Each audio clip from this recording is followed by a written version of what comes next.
Keeping venomous reptiles is an unforgiving hobby, requiring proper training and lots of experience. One simple mistake can be the difference between life and death. Remember, the most venomous snake in the world is the one that just bit you.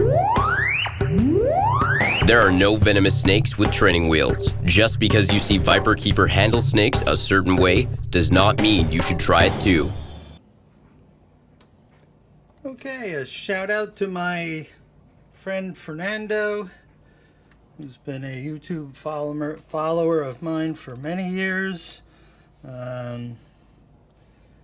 He's a super accomplished musician, plays the cello. He's just fantastic. He wanted to see where I stored all the tasty morsels for the snake. This is the freezer, and then there's compartments below where we keep the temperatures even lower. These are all the small mice and stuff that the snakes use. Some small mice, some larger mice here. The rats are down in there. These are rat pinks. Some antibiotics that I keep frozen. Lots of frozen geckos. All the chicks are down there. So that's the storage place where everything comes from. Several years back, a plumber unplugged this, and I lost a couple of $1,000s worth of stuff by the time we determined that he unplugged it. That wasn't very good. So I'm going to grab a few rats for a few snakes and throw them into this bucket, and then we're going to go heat them up. Alright, here we are in the mudroom, which is sort of an entranceway into the house. It has a half bath and a nice big sink for doing all the snake related stuff. This way we're not doing snake related stuff in our kitchen sink where we prepare our food. All their food and their dishes and everything gets cleaned up out here. Get the water reasonably hot. Shake it around to immerse them. Get them so they're totally submerged. And we usually leave them for 10 or 15 minutes. We don't want them to cook,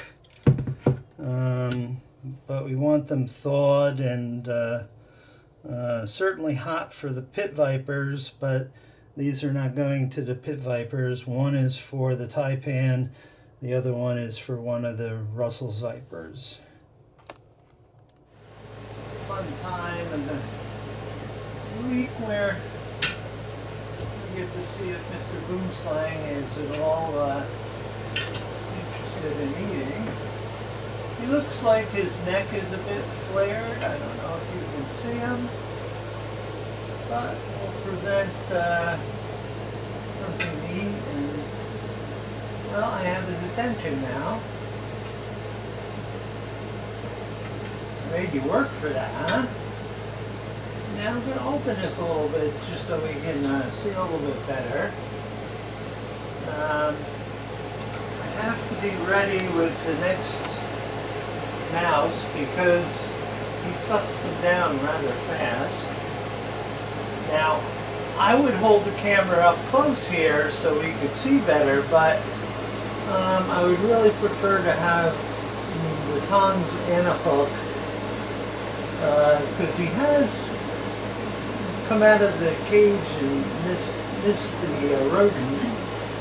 And now remember, this is a boomslang. I recently saw a picture of somebody who was envenomated by a boomslang and actually was allergic to the horse serum and the antivenin. He had all sorts of necrotic ulcers from basically his mouth and nose through his entire digestive tract. They treated it symptomatically. They got enough anti-venom in there to...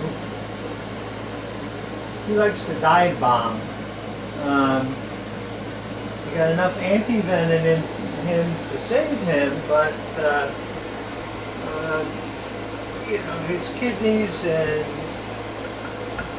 are trashed because of the blood breakdown products. To give them blood products on top of that. If you don't have anti-venom and you give blood products to counteract the coagulopathy, you're like throwing gasoline on a fire.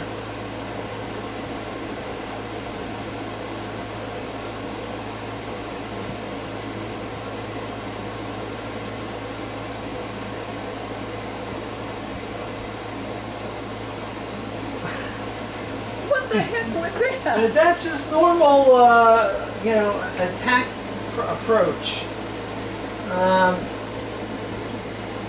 I don't know why he does that, but that's the way he does it, and I'm used to it. And it's quite bizarre considering how other snakes in the collection attack their prey. You know, he's a colubrid. He does things differently. There's elapids and viperids here, and they do things differently. Man, you really suck these down, don't you? Alright, yes. These are sight feeders, so I try to stay as still as possible. Hello.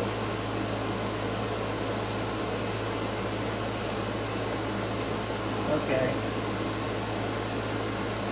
Got it? Yeah, you certainly have it. I really want you to be back in your cage. Yes, I am touching you. Because 4 is all you get. No, apparently not. Okay. I see your 4 and I raise you 5. Go back in. That was rather alarming, watching him come further and further out. Well, yeah, but as I said, as long as you don't make quick movements,